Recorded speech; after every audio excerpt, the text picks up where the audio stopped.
사랑 성도님들 반갑습니다. 좋은 화요일입니다. 계속해서 로마서 살펴보고 있습니다. 이제 4장인데요. 3장까지 이제 그 죄에 대한 논증을 끝내고 우리가 정말 그 예수 그리스도의 공로로 주님의 그 속량하심과 그분이 또 우리의 화목제물 되셔서 우리가 구원받음에 대한 이야기를 이제 했다면 이제 오늘 이 4장의 시작이 좀 뜬금없을 수 있어요. 갑자기 구약으로 또 돌아가서 아브라함 얘기를 하는 거죠. 그러나 여러분 1장부터 잘 생각해 보시면 아브라함은 이 복음이 사실은 구약과도 계속해서 연결이 되어 있다는 사실들을 이야기했습니다. 그래서 이제 구약에서 어떻게 복음이 계속해서 이어졌는지를 얘기할 때 사실 오늘 본문에서 나오는 아브라함 그리고 그가 인용하고 있는 시편 32편을 이야기했던 다윗만큼 이 우리가 믿음으로 말미암아 의롭게 된다는 것을 잘 설명할 만한 그런 이야기가 없는 것이죠. 가장 최선의 조건을 특별히 이 편지를 읽고 있는 유대인과 이방인 모두에게 설득력이 있는 이 모든 것들을 이야기하는 겁니다. 그러면서 아브라함의 이야기를 가지고 오면서 특별히 창세기 15장 6절의 이야기를 아브라함이 그를 믿음에 하나님께서 이를 그의 의로 여기셨다는 구절을 가지고 오는 거죠. 사실 유대인들은 어떻게 보면 아브라함을 믿음의 조상이라고 이야기할 때 이 부분보다는 그 뒤에 나오는 17장에서 하나님께서 할례를 주시는 그 장면이나 그 뒤에 나오는 아브라함이 이삭을 바치는 그 장면에서 이 아브라함이 그 하나님 옆에서 순종했던 율법적 행위 또 아들을 바치려고 했던 하나님의 말씀에 순종하려고 했던 그 행위를 굉장히 중요한 것으로 봅니다. 그런데 이제 이 바울은 사실은 아브라함이 하나님께 의롭다 인정받은 것은 훨씬 그 전의 이야기라는 것들을 얘기해주고 싶은 거죠. 그러면서 이 4장 2절부터 이렇게 이 말씀을 시작하는 겁니다. 만일 아브라함이 행위로서 의롭다 하심을 받았으면 자랑할 것이 있으려니와 하나님 앞에서는 없느니라. 아멘. 이렇게 나오는 겁니다.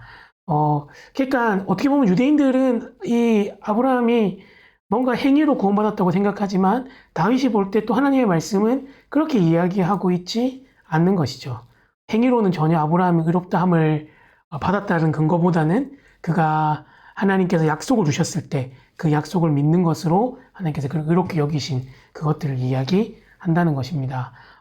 그렇게 보면 이 논리적 구조가 굉장히 잘 이해가 되는 것이죠. 그리고 뒤에 가서 다윗도 뭔가 하나님 앞에서 굉장히 우리가 이스라엘 백성들이 볼 때는 선왕이고 하나님 마음에 합한 자였지만 그러나 또 이 바울의 시선, 복음의 시선으로 이렇게 바라보면 다윗만큼 끔찍한 죄를 지은 사람도 없는 거죠.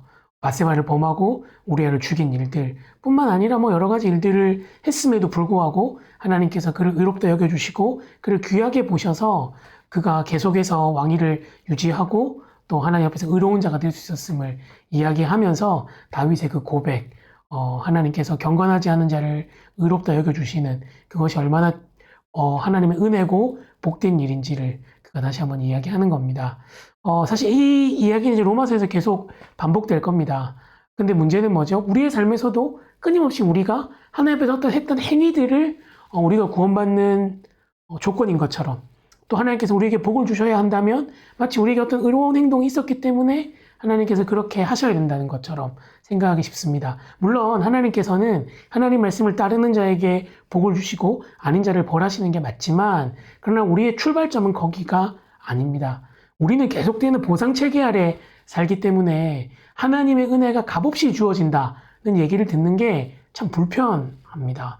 그리고 우리의 신앙생활에서도 실제로 우리가 무엇인가를 기도하고 하나님께 구할 때 하나님 제가 이렇게 했으니까 하나님 이렇게 해달라는 우리의 마음을 가질 때가 너무나 많은 것이죠. 그리고 반대로 또 상대방을 또 판단하거나 또 어떤 사람들을 정죄하거나 비난할 때 그 사람들이 잘 살지 못하는 것으로 우리가 함부로 그들을 비난하고 판단할 때도 많다는 겁니다. 물론 진리 안에 살고 공동체를 이루어가다 보면 말씀 안에서 그들의 잘못을 권면해주고 치리하는 일들이 필요하지만 그럼 우리가 가져야 될 가장 근본적인 마음의 배경은 우리가 하나님의 은혜로 구원받은 존재다라는 것들을 기억하고 그 하나님 앞에 우리의 삶을 온전히 드리고 또 감사함으로 나아가고 다른 사람들을 은혜와 긍휼의 눈빛으로 보는 것들이 필요한 것입니다.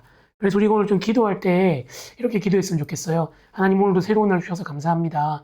내 신앙적 행동을 구원의 근거로 삼거나 또 그것들 때문에 다른 사람들을 함부로 비난하지 않게 하시고 하나님의 은혜를 늘 기억하며 감사하는 자가 되게 해달라고 같이 한번 기도했으면 좋겠습니다. 기도하겠습니다. 은혜로만 들어가네 은혜로만 들어가네 은혜로만 선다네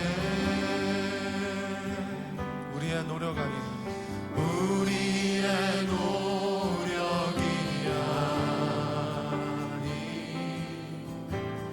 어린 양의 보혈로 그분의 임재 가운데 오라 하시네 우리를 부르신 그곳 은혜로 들어가네 주님의 그 은혜 주님의 그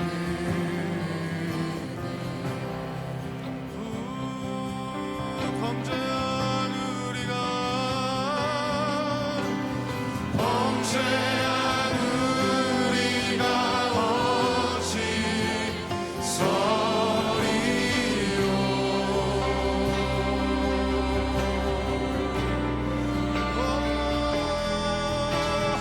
어린 양의 보혈이 깨끗해 하시네